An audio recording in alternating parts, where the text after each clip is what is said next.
Captain Jake Morrison stood on the bridge of his ship, the U.E.'s Titan. The stars outside looked peaceful through the large windows. His crew worked quietly at their stations, checking systems and watching for any problems. It was a normal day. In space, just like many others, the Titan was a big warship. It had thick armor and powerful guns. Jake had been its captain for 3 years now.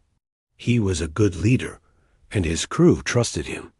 They were patrolling near a star system called Kepler 442, making sure everything was safe for human ships and colonies.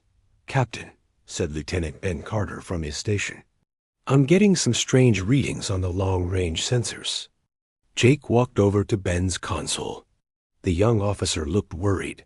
"What kind of readings?" Jake asked. "Energy signatures, sir. But they're not like anything I've seen before. They're coming from the edge of the system, moving this way." Jake frowned.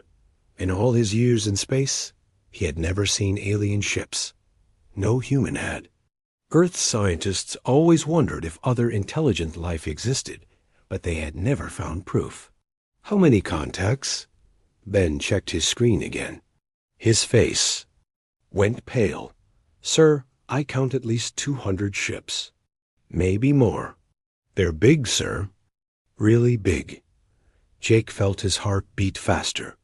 200 ships was a massive fleet. No human nation had that many warships in one place. "Red alert," he ordered. "All hands to battle stations."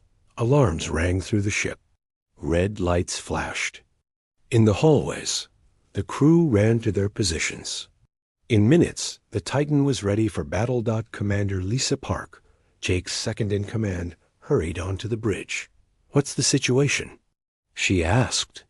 "Unknown fleet approaching our position," Jake sighed. Ben put the sensor data on the main screen. The large screen at the front of the bridge showed what the sensors had found. Hundreds of dots moved slowly through space toward human territory. Each dot was a ship, and they were huge. "My God," Lisa whispered. "Are those alien ships?" "Has to be," Jake said. "Nothing else makes sense." He turned to Ben. "Send a message to Admiral Stone immediately. Tell her we have first contact with an unknown alien fleet." Ben's fingers moved quickly over his controls. "Message sent, sir." Admiral Kate Stone commanded the 3rd Expeditionary Fleet from her flagship, the U.E.S. Liberty. She was a tough woman who had fought pirates and rebels for 20 years. When she got Jake's message, she knew this was the most important moment in human history.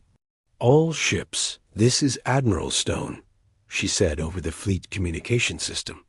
"We have an unknown alien fleet approaching human space.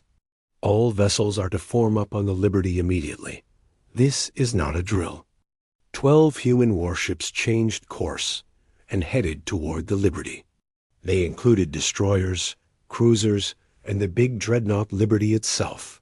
Each ship was painted gray and carried the blue and white flag of Earth. Back on the Titan, Jake watched the alien fleet get closer. "What do you think they want?" Lisa asked. "I don't know," Jake said, "but they're heading straight for our colonies. We can't let them pass without talking to them first." The alien ships were strange looking. They were not made of metal, like human ships. Instead, they looked organic, like they had been grown rather than built. They were smooth and curved, with a blue glow coming from inside them. Some were small, about the size of human destroyers. Others were massive, bigger than anything humans had ever built. "Sir," Ben said, "Admiral Stone's fleet is approaching. She wants to talk to you." Kate Stone's face appeared on the screen. She was a woman in her 50s with gray hair and stern eyes. "Captain Morrison, what's the status of the alien fleet?" "Still approaching, Admiral. They're maintaining course toward the inner colonies. No communication attempts from them yet." "Understood. My fleet will be with you in 2 hours. Until then, keep watching them but do not engage. We don't know if they're friendly or hostile. Yes, ma'am. The next 2 hours felt like the longest of Jake's life. The alien fleet kept coming closer. His crew watched their screens nervously. Everyone knew they were about to make history. Finally, Admiral Stone's fleet arrived. The 12 human ships formed a line between the aliens and human space. They looked small compared to the huge alien vessels, but they were ready to fight, if needed. On the largest alien ship, Supreme Admiral Vexvar looked at the human fleet through his viewing screen. He was tall and thin, with gray skin and forearms. His species, the Zephyrians, had conquered many worlds. They were proud warriors who believed they were the strongest race in the galaxy. "Look at those tiny ships," Vexvar said to his officers. "These humans think they can stop us with those metal toys." His second-in-command, a younger Zephyrian named Kextar, studied the human vessels. "They are small, Supreme Admiral, but their formation is precise. They know we are here." "Of course they know," Vexvar laughed. "They can see our great fleet approaching. Soon they will surrender, just like all the others." The Zephyrians had conquered 12 different alien races. Each time, the enemy had either surrendered immediately or been quickly defeated. They expected the same thing to happen with humans. "Should we contact them?" Kextar asked. "Yes, tell them to surrender now, and we will be merciful. If they refuse, we will destroy them all." Back on the Liberty, Admiral Stone received the alien message. The translation came through broken and unclear, but the meaning was obvious. The aliens wanted humans to give up without a fight. Stone gathered her captains on a video call. Jake saw the faces of 11 other ship commanders on his screen. All of them looked serious. "You've all heard their demand," Stone said. "They want us to surrender our ships and colonies. What are your thoughts?" Captain Rick Hayes of the destroyer UES Falcon spoke first. "Admiral, we can't just give up. We don't know what they'll do to our people." "I agree," said Captain Steve Johnson from the cruiser UES Thunderbolt. "We have families in those colonies. We have to protect them." Jake nodded. "These aliens think we're weak because our ships are smaller. Maybe it's time to show them they're wrong." Admiral Stone smiled grimly. "My thoughts exactly. All ships prepare for battle. We're going to give these aliens a fight they'll never forget." The stage was set. 2 fleets faced each other in the darkness of space. The aliens were confident in their superior numbers and larger ships. The humans were ready to defend their homes and families. Neither side knew that this battle would change the course of galactic history forever. The alien message came through the communication system with a harsh electronic voice. The translator struggled to make sense of the strange language, but the meaning was clear enough to make Admiral Stone angry. "Primitive bipeds," the voice sighed. "Your crude metal constructs cannot stand against the might of the Zephyrian Empire. Surrender now, and we will spare your miserable lives. Resist, and we will crush you like insects."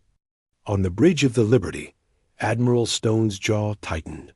Commander Amy Sullivan, her tactical officer, shook her head in disgust.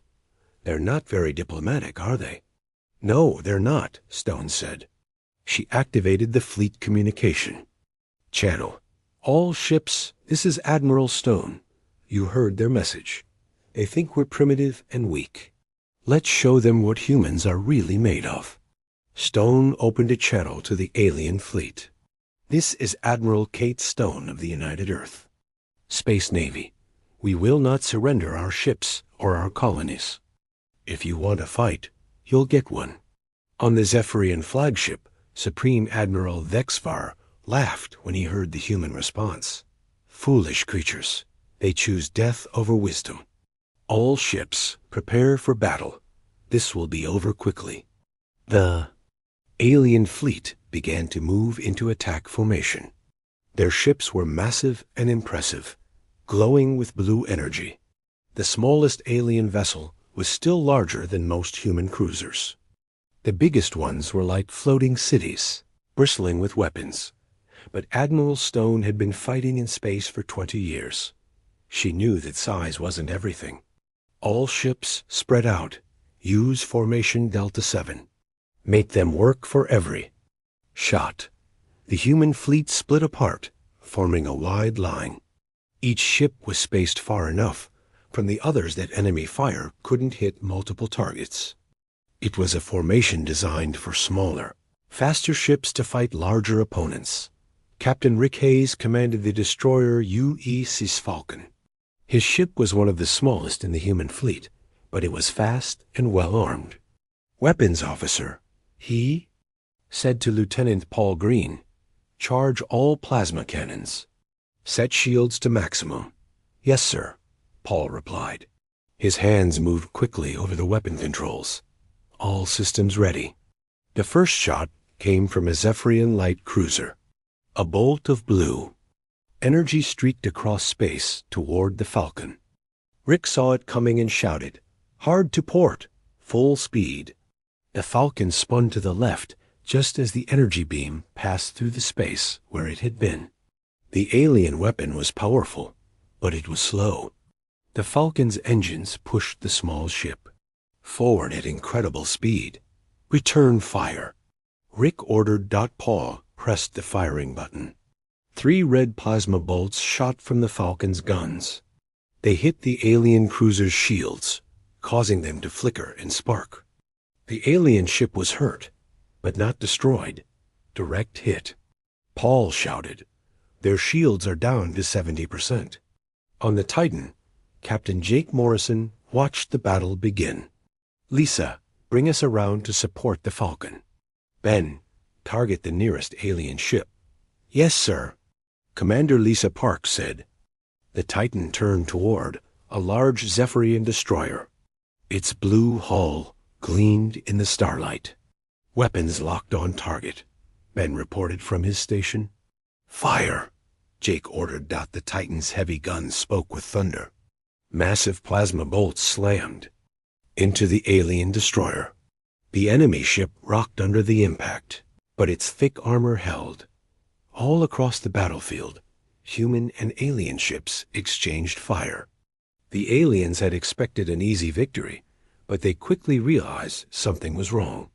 The human ships moved like dancers, spinning and turning to avoid the slow alien weapons. Every time the Zephyrians fired, the humans were somewhere else, supreme. Admiral Vexfer stared at his tactical display in confusion. "Why can't we hit them?" he demanded. "Our weapons are more powerful than theirs."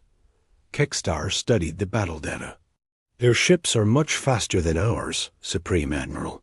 They're using speed and maneuverability to avoid our weapons. Impossible."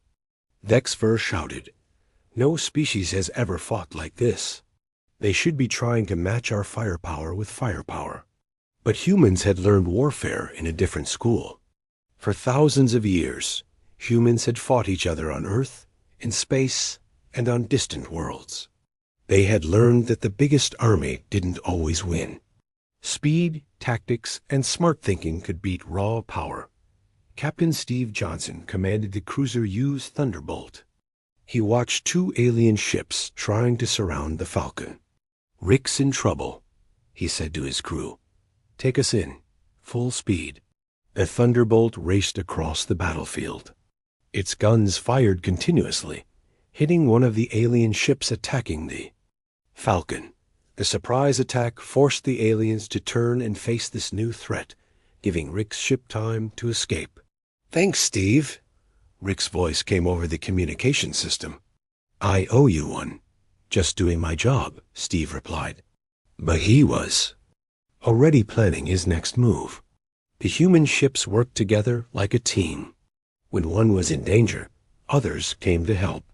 The aliens fought more like individual hunters, each ship trying to win glory for itself. Lieutenant Paul Green on the Falcon noticed something important. Captain Hayes, unseeing a pattern in their weapon fire. They charged their guns for exactly 3 seconds before shooting, Rick smiled. 3 seconds is a long time in a space battle. All ships, this is Falcon. Enemy weapons have a 3-second charge cycle. Use it. This information spread through the human fleet instantly. Now every human captain knew exactly when the alien weapons would fire. They used this knowledge to dodge even more effectively. The battle was not going as the Zephyrians had planned. They had lost 3 ships already, while the humans had only taken minor damage. Dexver's confidence was starting to crack. Order the heavy cruisers to advance, he commanded. Crush them with overwhelming firepower. 6 massive Zephyrian ships moved forward. Each one was 3 times the size of the largest human vessel. Their weapons could destroy a human ship with a single hit. Admiral Stone saw them coming. All ships, evasive maneuvers. Don't let those big guns target you. The human fleet scattered like leaves in the wind. The alien heavy cruisers fired their massive weapons, but they hit only empty space. The humans were too fast and too smart to be caught. On the Titan, Chief Engineer Tony Martinez worked frantically in the engine room. I can give you 20% more power, he called to the bridge, but only for 10 minutes. Do it, Jake ordered. We need every advantage we can get. The Titan surged forward with new speed. Jake aimed his ship at the largest alien heavy cruiser. All weapons, focus fire on their engine section. The Titan's guns pounded the alien ship's rear end. Explosions bloomed along the enemy vessel's hull. The big ship started to slow down, black smoke trailing from its damaged engines. Commander Amy Sullivan on the Liberty watched the battle from the tactical station. She was looking for patterns, trying to understand how the aliens thought. Admiral, she said, I think I see something. They're fighting like they expect us to stand still and trade shots with them. Admiral Stone nodded. They've probably never fought anyone who uses our kind of tactics. Most species probably just try to build bigger ships and more guns. But humans are different, Amy said. We learn to fight by fighting each other. We know every trick in the book. The Zephyrians were starting to panic. Their superior numbers and larger ships weren't helping them. The humans fought like nothing they had ever seen before. Every time the aliens thought they had a human ship trapped, it would slip away and appear somewhere else. Young Kekstar was learning to respect these strange creatures. Supreme Admiral, perhaps we should reconsider our approach. These humans are not like the others we have conquered. But Dexver's pride was hurt. Nonsense. We are Zephyrians. We have never been defeated. Order all ships to close range. We'll destroy them with our superior firepower. The alien fleet charged forward, trying to get close enough that the human ships couldn't dodge. But Admiral Stone was ready for this move. She had been waiting for the aliens to make exactly this mistake. All ships, prepare for Operation Whirlwind. She ordered. Show them what human tactics really look like. The real battle was about to begin. Admiral Stone's voice rang through every human ship in the fleet. Operation Whirlwind is now active. All ships, execute your assigned roles. Show these aliens what human warfare looks like. The human fleet suddenly changed from a scattered group of ships into a deadly war machine. Years of training and practice had prepared them for this moment. Each captain knew exactly what to do. Captain Rick Hayes pushed the Falcon's engines to maximum power. Take us into the asteroid field, he ordered his pilot. Use the rocks for cover. The small destroyer raced between floating chunks of stone and metal. The asteroids had been left over from when this star system was young. Now they would help the humans fight. Behind the Falcon came Captain Steve Johnson in the Thunderbolt. The 2 ships worked together like dance partners. When alien ships tried to follow them into the asteroid field, the human captains had a nasty surprise waiting. Now, Rick shouted. Both human ships spun around and fired all their weapons at once. The alien cruiser chasing them had no room to dodge between the asteroids. The plasma bolts hit it full force, tearing through its armor like paper. The alien ship exploded in a ball of blue fire. The blast lit up the asteroid field like a second sun. "One down," Steve said over the radio. "How many more to go?"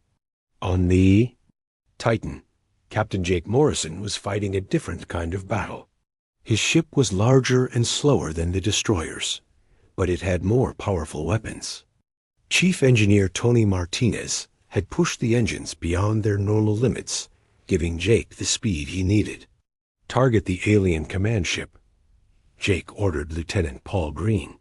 "Hit their communication arrays." Paul's fingers danced across. His controls. "Locked on target, sir." "Fire!" The Titan's heavy plasma cannon spoke with authority.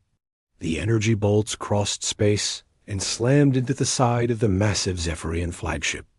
Explosions bloomed along its hull, where the communication equipment was destroyed. Supreme. Admiral Vexfer felt his ship shake under the impact. "Damage report," he shouted. "Our long-range communications are down," Kekstar reported. "We can only talk to ships within short range." Vexfer's face turned darker. Without long-range communications, he couldn't coordinate his entire fleet. The human attack had been perfectly aimed, but Jake Morrison wasn't finished. "All ships, this is Titan. The alien flagship has lost its communication arrays. Now's our chance to split up their fleet." Admiral Stone smiled when she heard Jake's report. Her plan was working perfectly. "Liberty to all ships. Form up on me. We're going to punch through their center." The human dreadnought Liberty was the most powerful ship in the fleet. Its thick armor could take hits that would destroy smaller vessels. Its weapons could crack open any alien ship. Commander Amy Sullivan watched the tactical display from her station. "Admiral, I'm seeing something interesting. When the aliens lose contact with their flagship, they start making mistakes." "What kind of mistakes?" Stone asked. "They're not working together anymore. Each ship is fighting on its own." Stone nodded. "That's exactly what I hoped would happen. These aliens are used to fighting under strict control. When that control breaks down, they don't know what to do." The Liberty charged straight at the center of the alien fleet. Its guns fired continuously, hitting any enemy ship that got in. The massive dreadnought was like a sword cutting through the alien formation. Behind the Liberty came 3 human cruisers. They followed in the dreadnought's wake, protecting its sides and rear. The alien ships tried to surround them, but the human formation was too strong. On the destroyer Hughes Ranger, Captain Grace Thompson had her own mission. Her ship was loaded with fighter planes, small one-person craft that could move even faster than destroyers. "Launch all fighters," Grace ordered. "Operation Hornet's Nest is a go." 12 small fighters shot out of the Ranger's launch bay. They were led by Lieutenant Sam Baker, the best pilot in the fleet. His squadron was called the Iron Eagles, and they had never lost a battle. "Iron Eagles, this is lead," Sam said over the radio. "Target the alien weapons systems. Make them blind and deaf." The fighters scattered across the battlefield like angry wasps. They were too small and fast for the big alien guns to hit, but their own weapons were perfect for precision strikes. Sam dove his fighter toward a huge Zephyrian battlecruiser. The alien ship's defensive guns tried to track him, but he was moving too fast. He fired his plasma torpedoes at the ships. Weapon ports. The explosions were small compared to the massive alien vessel, but they were perfectly placed. Each torpedo destroyed a gun turret or sensor array. Soon the big ship was nearly helpless. "This is Iron Eagle 2, came another pilot's voice. "I've taken out the main guns on Target 3. She's a sitting duck now." Across the battlefield, the human fighters struck like lightning. They hit the aliens where they were weakest, then vanished before the enemy could respond. Supreme Admiral Vexvar watched his fleet falling apart. His ships were larger and more powerful than the human vessels, but they couldn't hit their enemies. The humans fought like nothing he had ever seen. "How are they doing this?" he demanded. "Our ships are superior in every way." Kekstar had been studying the human tactics. "Supreme Admiral, I think I understand. They're not trying to match our strength. They're using our strength against us." "What do you mean?" "Our ships are big and powerful, but that makes them slow. Their ships are small and weak, but they're fast. They use speed to avoid our weapons and hit us where we can't defend." Dexver's four hands clenched into fists. In all his years of conquest, no enemy had ever fought like this. The Zephyrians always won through superior firepower and intimidation. These humans were using completely different rules. Captain Jake Morrison on the Titan saw another opportunity. 3 alien ships were trying to surround Captain Hayes in the Falcon, but they were bunched too close together. "Tony," Jake called to his chief engineer, "I need every bit of power you can give." "You've got it, Captain," Tony Martinez replied from the engine room. "But if we keep this up much longer, the engines might overload. We'll worry about that later. Ben, target all 3 of those alien ships. Spread our fire across all of them." "Lieutenant." Ben Carter worked quickly at his weapons station. "All guns ready, sir. Fire everything." The Titan unleashed every weapon it had. Plasma bolts, energy beams, and missiles streaked across space. The 3 alien ships were caught completely by surprise. They had been so focused on the Falcon that they hadn't seen the Titan approaching. 2 of the alien ships exploded immediately. The 3rd was badly damaged and started to drift, its engines dead. "Rick, you're clear," Jake called to Captain Hayes. "Thanks. Jake, I owe you a drink when this is over." But the battle was far from over. More alien ships were moving to attack the human fleet. The Zephyrians still had superior numbers. Even though they were losing ships fast, Admiral Stone watched the tactical display and made a decision. "All ships, fall back to position Charlie. We're going to let them come to us." The human fleet pulled back toward a large asteroid. It was a perfect defensive position, with the rock protecting their rear and giving them cover. The aliens chased after them, thinking the humans were retreating. But Stone had another surprise waiting. "Amy," she said to Commander Sullivan, "are you seeing what I'm seeing?" Amy studied her tactical screen. "Yes, ma'am. They're bunching up again. They haven't learned their lesson." The alien ships crowded together as they chased the humans toward the asteroid. They wanted to overwhelm the human fleet with pure firepower. It was exactly what Stone had hoped they would do. "All ships, prepare for the hammer blow," Stone ordered. "Wait for my signal." The human fleet looked like it was trapped against the asteroid. The aliens thought they had finally cornered their enemy. Supreme Admiral Vexver smiled for the first time since the battle began. "Now we have them," he said. "All ships, maximum firepower. Destroy them all." But Admiral Stone was smiling too. "Execute hammer blow. Hit them with everything we've got." What happened next would be talked about in military schools for generations. The human fleet had not been retreating at all. They had been setting a trap, and the aliens had walked right into it. The real surprise was about to unfold. The trap was perfect. The alien fleet had crowded together in front of the large asteroid, thinking they had cornered the human ships. They were about to learn why humans had been fighting wars for thousands of years. "All ships, execute hammer. Blow." Admiral Stone commanded. Suddenly, the asteroid behind the human fleet exploded into pieces. But it wasn't a real explosion.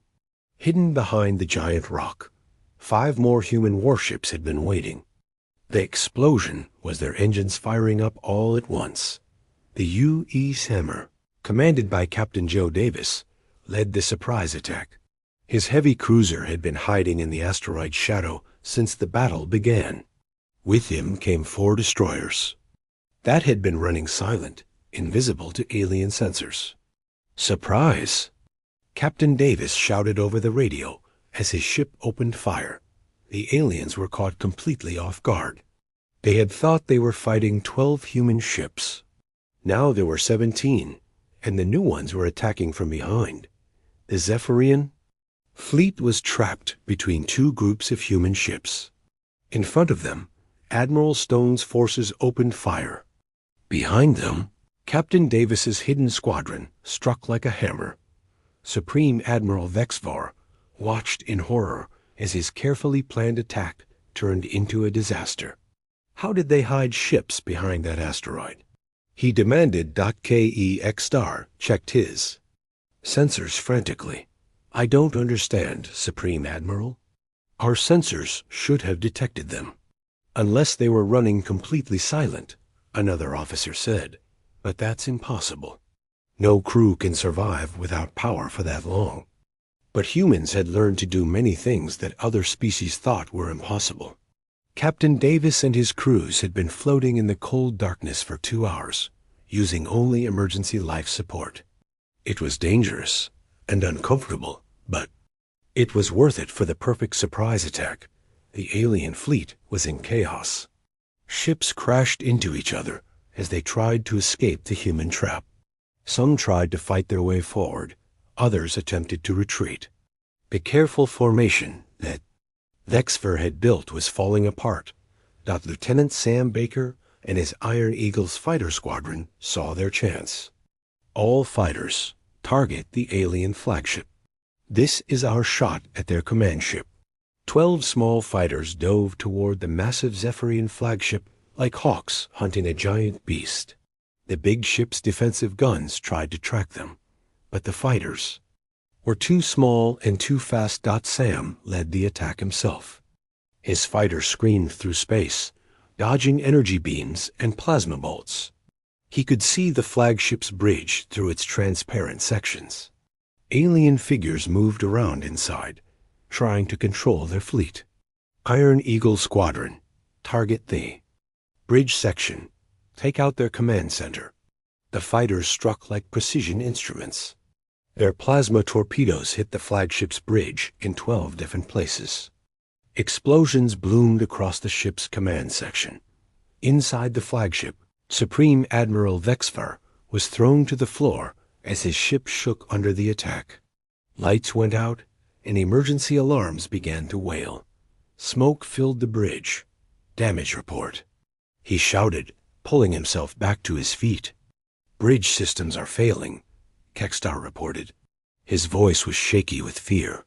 We've lost contact with half the fleet. Navigation is down. Weapons control is damaged. The mighty Zephyrian flagship, which had seemed invincible at the start of the battle, was now a crippled giant. Commander Dan Foster on the Liberty had been listening to alien communications all through the battle. His intelligence team had learned a lot about how the Zephyrians fought. Admiral Stone, he reported, I've figured out their command structure. Everything flows through the flagship.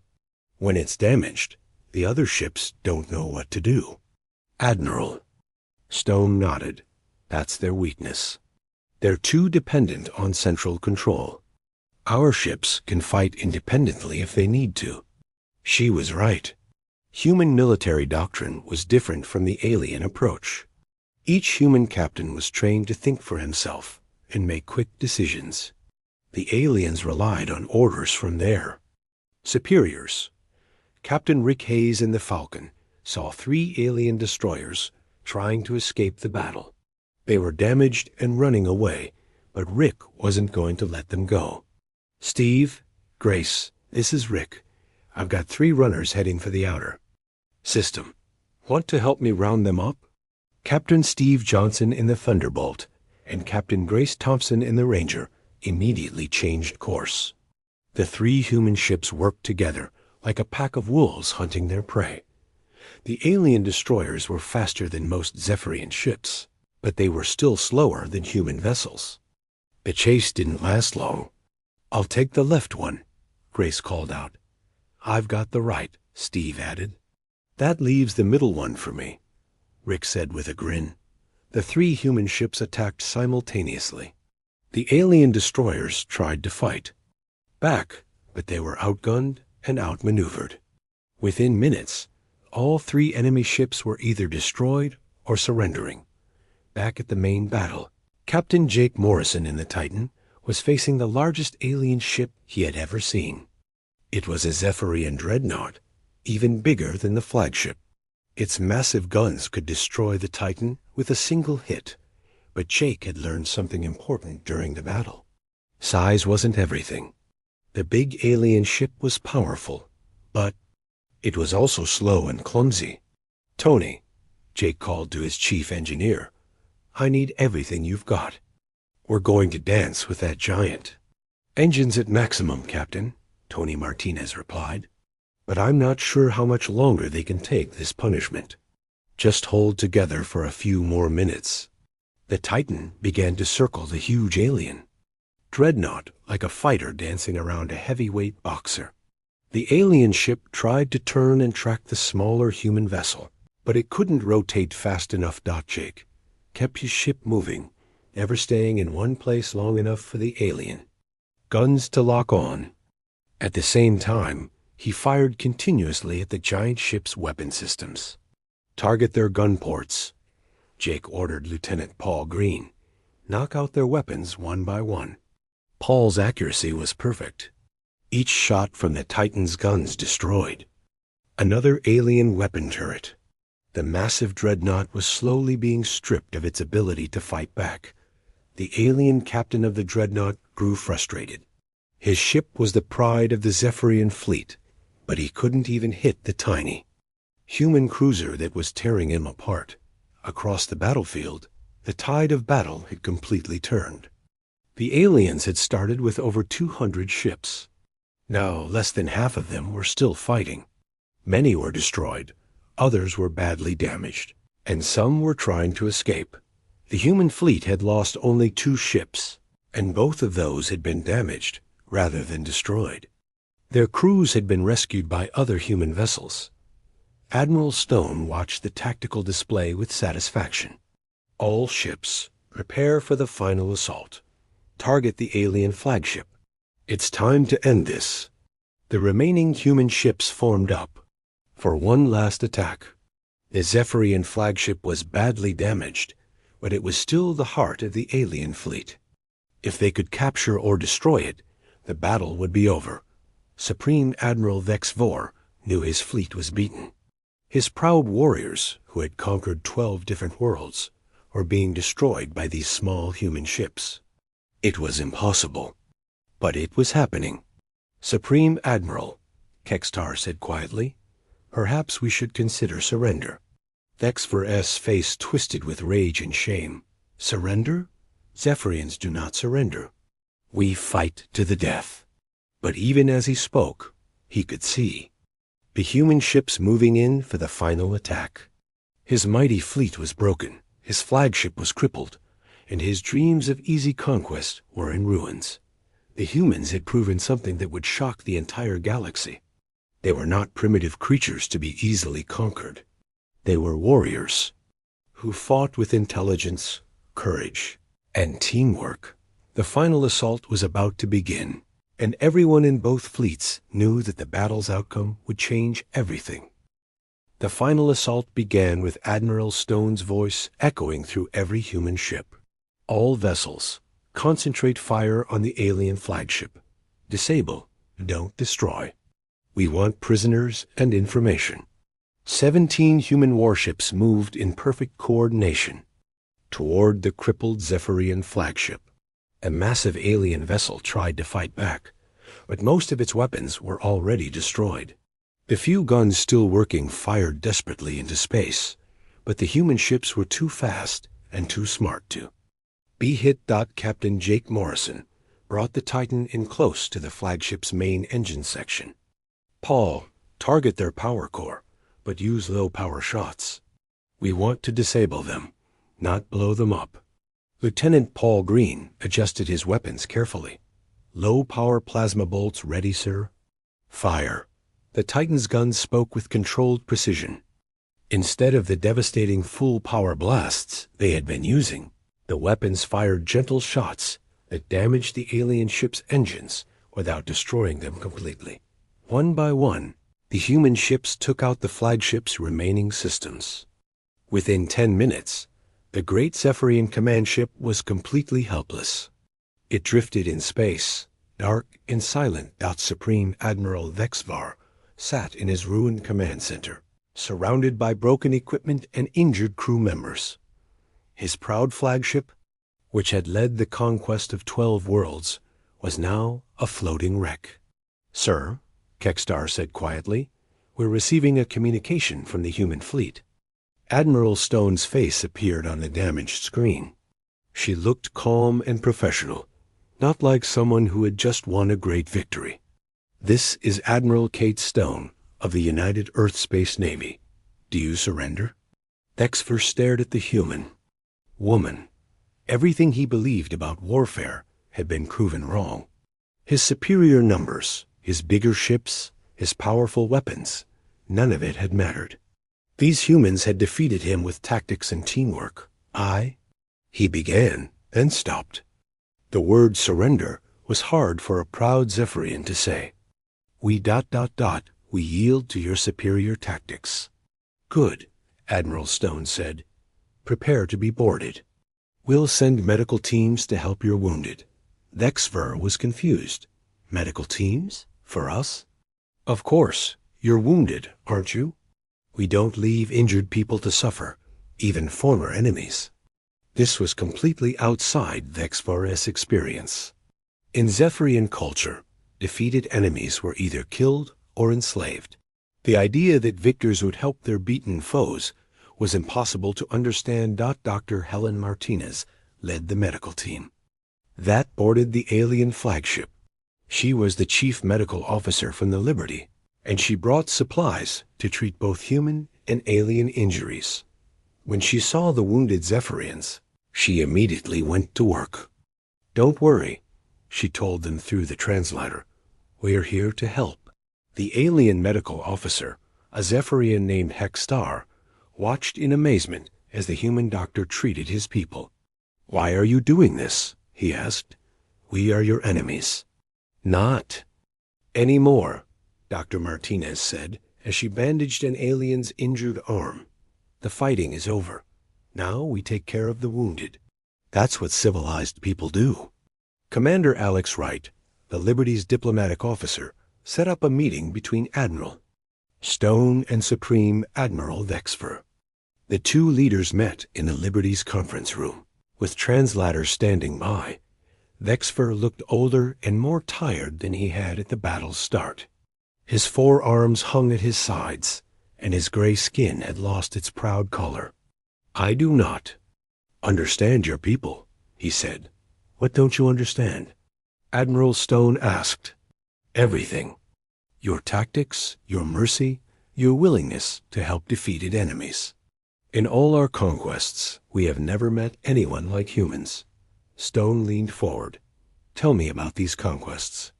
How many species have you defeated?" 12, Vexvar said, and there was no pride in his voice anymore. 12 different races across 24 star systems. All of them fell to our superior firepower. And how did they fight you? Like we expected them to. Ship against ship, gun against gun. They tried to match our strength with their strength. They all lost quickly. Admiral Stone nodded. "That's where you made your mistake. You assumed we would fight the same way." "But how could we know?" Vexvar asked. "Every species fights the same way. Build bigger ships, more powerful weapons, larger fleets. That is how wars are won." "Not for humans," Stone said. "We've been fighting each other for thousands of years. We've learned that the strongest doesn't always win. Sometimes the smartest wins. Sometimes the fastest wins. Sometimes the most united wins," Commander Wright spoke up. How long have your people been spacefaring? 300 of your years. Dexfer replied. Humans have only been in space for 400 years, Wright said. But we spent thousands of years before that fighting wars on our home planet. We had to learn every possible way to fight because we were always fighting each other. Dexfer. Eyes widened with understanding. You learned to fight by fighting yourselves. That is why your tactics are so unusual. Exactly, Admiral Stone said. Every mistake that could be made in warfare, we've already made it. Every tactic that could be tried, we've already tried it. When you attacked us with standard formation warfare, we knew exactly how to respond. The interrogation continued for hours. Dexfer told them about the Zephyrian Empire, their conquests, and their plans for human space. But he also shared something more important, warnings about other alien races. There are others, he said, races more dangerous than we are. The Vorthan Collective controls 100 systems. The Nexus Empire spans entire sectors of the galaxy. They will see your victory over us as a threat. Admiral Stone felt a chill. You mean this is just the beginning? I fear so. Word of our defeat will spread quickly. Other empires will want to test themselves against the humans who destroyed a Zephian fleet. 3 days later, Admiral Stone held a final meeting with Dexfer before releasing the surviving Zephyrian ships. The alien commander looked different now, humbler, more thoughtful. I have a request, Dexfer said. Allow me to carry a message back to my government. What? Message? That humans are not to be underestimated. That they fight with honor as well as skill. That they show mercy to defeated enemies. He paused. And that any Zephyrian who attacks human space again will face the same fate we did. Admiral Stone agreed. Your ships are free to go. But remember, our agreement. No Zephyrian vessels will enter human space without permission. You have my word, Dexfer said. And the word of Supreme Admiral Dexfer has never been broken. As the damaged Zephyrian fleet limped away toward their home systems, the human ships began their own journey back to Earth. The battle had lasted only 6 hours, but it had changed galactic history forever. Captain Jake Morrison stood on the bridge of the Titan, watching the alien ships disappear into hyperspace. Commander Lisa Park joined him at the viewing window. Do you think they'll keep their word? She asked. I think so, Jake said. We gave them something to think about. And more importantly, we showed them that humans are not easy prey. But the Supreme Admiral was right, wasn't he? Other alien races will hear about this battle. They'll want to test us too. Jake nodded. Probably. But now we know we can handle ourselves. And every race that challenges us will learn the same lesson the Zephyrians did. Admiral Stone sent a report to Earth Command, describing the first contact with alien life and the victory that followed. The news would shock the human worlds and change everything about how humans saw their place in the galaxy. But Stone also included Dexfer's warnings about other alien empires. Earth would need to prepare for more battles, more tests of human resolve and ingenuity. On Earth, in the deep command centers where human leaders planned for the future, new decisions were being made. The fleet would be expanded. New weapons would be developed. Training programs would be improved. But the most important lesson had already been learned in the battle near Kepler 442. Humans were not alone in the universe, but they were not helpless either. They had something that many alien races seemed to lack: the ability to think, adapt, and work together under pressure.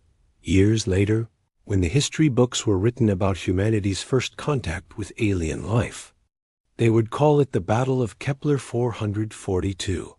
Military schools across human space would study Admiral Stone's tactics and Captain Morrison's courage. But the veterans of that battle knew the real truth. They hadn't won because they were stronger or had better weapons. They had won because they were human, and being human meant never giving up, never accepting defeat, and always finding a way to turn the impossible into the inevitable. The galaxy was vast and full of dangers, but humanity was ready for whatever came next. They had proven that size doesn't matter, that numbers don't always win, and that the will to fight smart is more important than the power to fight hard. The alien races would learn to respect the small ships with the Earth, flags, and in the deep. Councils of a dozen empires. New plans would be made and new strategies developed, all centered around one simple fact. Humans were not to be underestimated. The age of human expansion into the galaxy had truly begun.